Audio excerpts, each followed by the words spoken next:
السلام عليكم البنات واهلا بكم في قناه بيبا كورنر. فيديو تاع نهار اليوم ان شاء الله راح نعمل بوراك بالدجاج وصوص فخوماجار اروع ما يكون. سجلوا هذه الوصفه، انا متاكده راح تحققوها في شهر رمضان ان شاء الله. لكن قبل ما نتكلم على الطريقه والمقادير ما تنساوش البنات الاشتراك في القناه والضغط على الجرس حتى يوصلكم كل جديد. اكيد دعمكم راح يشجعني. نصلي على النبي عليه الصلاه والسلام ونبدا في المقادير والطريقه. اول حاجه راح نحضرها هو كميه الدجاج. انا عندي هنايا نص صدر دجاج قطعته على هذا الشكل، قطع مكعبات صغيره يعني. بالنسبه للتوابل المتوفر عندها خلطه الشاورما، تقدر تضيف خلطه شاورما وتضيف لها فلفل اسود وملح وشويه قرفه وشويه زنجبيل. اللي مش متوفر عندها الخلطه تاع الشاورما، هنا تضيف الملح وفلفل اسود وشويه قرفه، كمون، البابريكا، زنجبيل. وهنا عندي انا خلطه تاع العثمانيه متوفره عند كل العطارين. قولي له اعطيني توابل العثمانيه راح يديها لك. نحط كل هاد التوابل بهذه الطريقه. وهنا نضيف ملعقه كبيره من الخل وملعقه كبيره من الزيت. نخلط هاد التوابل. هذه هي لا مارينات تاعنا. راح تنكه الدجاج تاعي وراح طريه. طبعا الخل راح يطري الكميه تاع الدجاج تاعي. نعملها بهذه الطريقه، ندمج كل التوابل في القطع او مكعبات الدجاج بهذا الشكل، وبعدها نغطيه وندخله للثلاجه نخليه تقريبا نص ساعه. هنا بعد ما خليت الدجاج تاعي يتمارينا في الثلاجه، انا خليته ساعه بصراحه. هو كل ما تخليه كل ما يكون احسن. راح نضيف ملعقتين كبار من الزيت بهذه الطريقه على نار متوسطه. نحط كميه الدجاج تاعي بهذا الشكل يتقلى.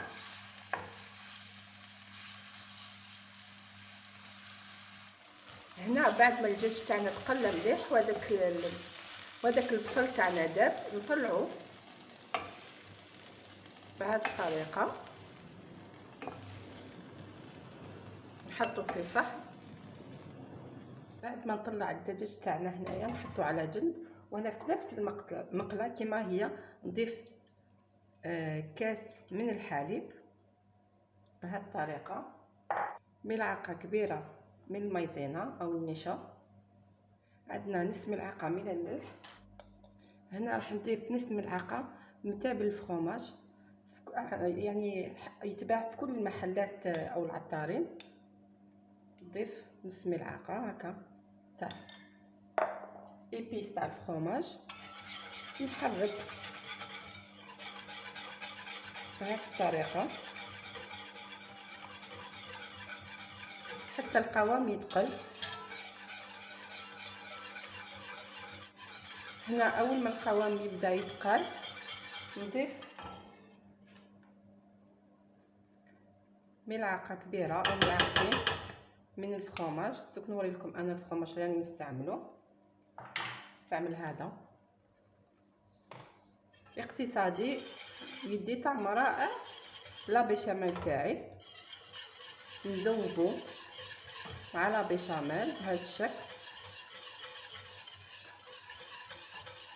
اللي مش متوفر عنده ليبيس تاع الفرomage يحط ملح وفلفل اسود، هذا ما كان. هنا حتى لاصوص تاعنا رجعت ثقيله، نطفي عليها النار. شوفوا صدقوني هاد لاصوص بزاف بنينه البنات، لازم تجربوها. هنايا نرجع قطع الدجاج تاعي كنت خليتها مسبقه، نضيفها لاصوص تاعنا بهذا الشكل.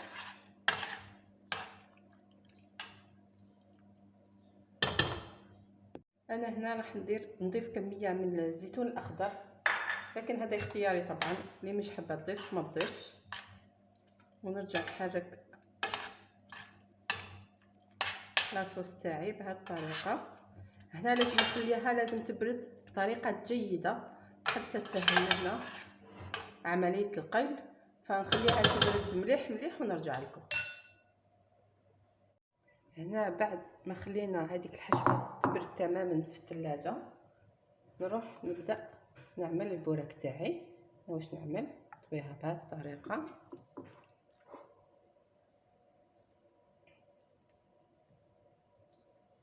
نحط كميه بهذه الطريقه، نغلق عليها ونبدا ندورها، يعني كي مثل ما متعودين نعمل البوراك. هذا وريتها حتى المبتدئات يشوفوها، ونحاول نعمل نفس الطول، يعني نحاول على قد ما نقدر نعمل نفس الطول، ونعمل كل كميه ونرجع لكم. هنا بعد ما شكلت كل حبات البوراك، هنايا في نص صدر خرجت لي 10 حبات تاع البوراك.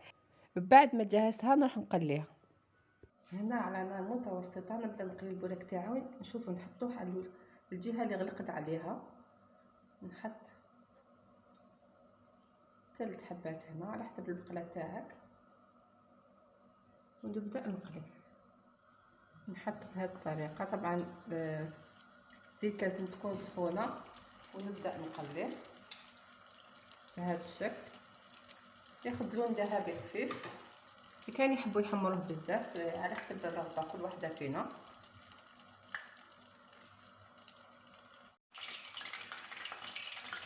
هنا نقلبوه.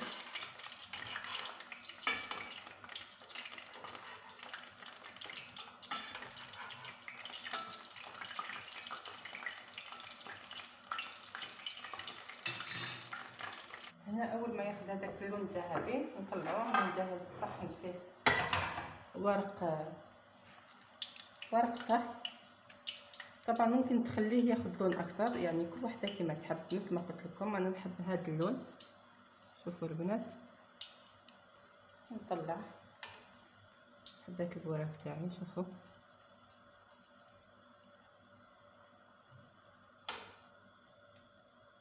شوفوا هذه خدت لون شويه اكثر، ماشي مشكله.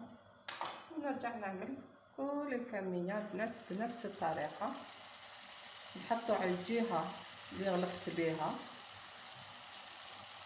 نكمل نقلي كل الكميه ونرجع لكم. هذا هو الصحن تاع البوراك تاعنا جاهز. خلينا نشوفوا القرمشه تاعو.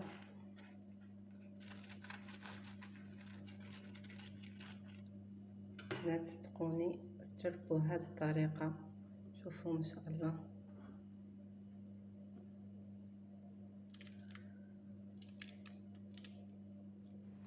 راكو تسمعوا في القرمشه تاعو. صدقوني هاد الوصفه تاع البوراك بزاف بنينه، ننصحكم تجربوها. كانت هديه فيديو تاع نهار اليوم. انا ما بقى لي غير نقول لكم تهلاو في روحكم، مع السلامه، باي باي.